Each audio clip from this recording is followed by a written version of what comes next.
Exodus chapter 10.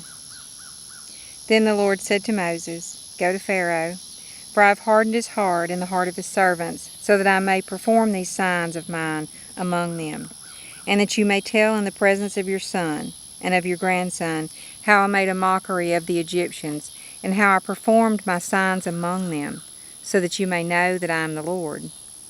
So Moses and Aaron went to Pharaoh and said to him, This is what the Lord, the God of the Hebrews, says. How long will you refuse to humble yourself before me? Let my people go, so that they may serve me.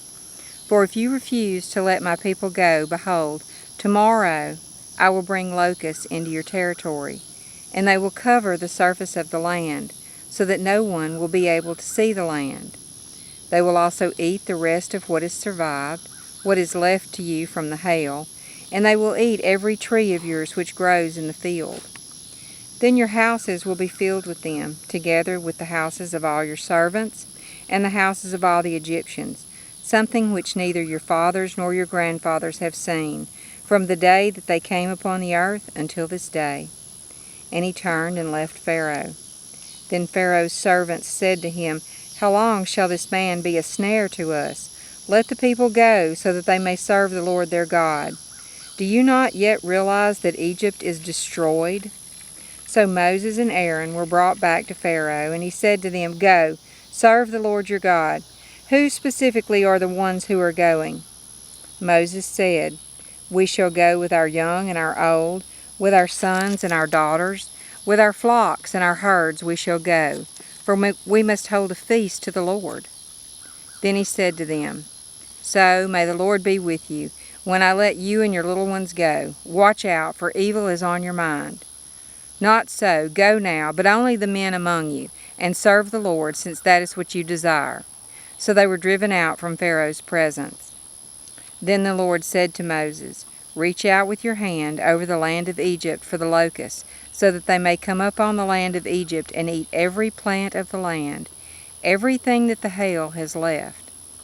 So Moses reached out with his staff over the land of Egypt, and the Lord directed an east wind on the land all that day and all that night. And when it was morning, the east wind brought the locusts. The locusts came up over all the land of Egypt, and settled in all the territory of Egypt. They were very numerous. There had never been so many locusts, nor would there be so many again. For they covered the surface of the whole land, so that the land was darkened, and they ate every plant of the land, and all the fruit of the trees that the hail had left. Therefore nothing green was left on tree or plant of the field throughout the land of Egypt. Then Pharaoh hurriedly called for Moses and Aaron, and he said, I have sinned against the Lord your God and against you. So now, please forgive my sin only this once, and plead with the Lord your God, that he would only remove this death from me. Then he left Pharaoh and pleaded with the Lord. So the Lord shifted the wind to a very strong west wind, which picked up the locusts and drove them into the Red Sea. Not one locust was left in all the territory of Egypt.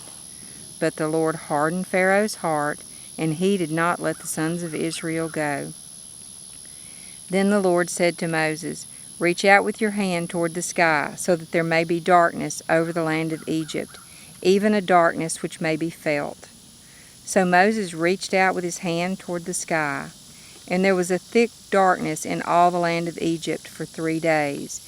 They did not see one another, nor did anyone rise from his place for 3 days. But all the sons of Israel had light in their dwellings.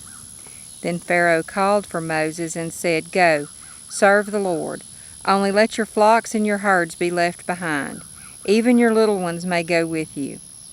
But Moses said, You must also let us have sacrifices and burnt offerings, so that we may sacrifice them to the Lord our God. Therefore our livestock too shall go with us. Not a hoof shall be left behind, for we shall take some of them to serve the Lord our God. And until we arrive there, we ourselves do not know with what we shall serve the Lord. But the Lord hardened Pharaoh's heart, and he was not willing to let them go. Then Pharaoh said to him, Get away from me, be careful, do not see my face again, For on the day you see my face, you shall die." Moses said, "You have spoken correctly. I shall never see your face again."